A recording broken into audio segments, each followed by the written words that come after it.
在花莲开过飞机吗？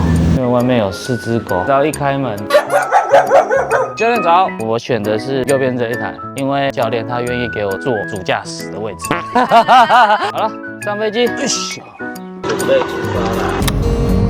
起飞！以81节2000英尺的高度俯瞰整个花莲。在飞行稳定之后，可以在教练的协助之下练习操控。花莲的海岸线真的很漂亮，没有一处会让你失望。大推！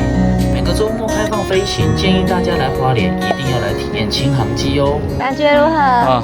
现在有点耳鸣。我完成男人一生中一定要干的一件事情，就是开飞机，帅。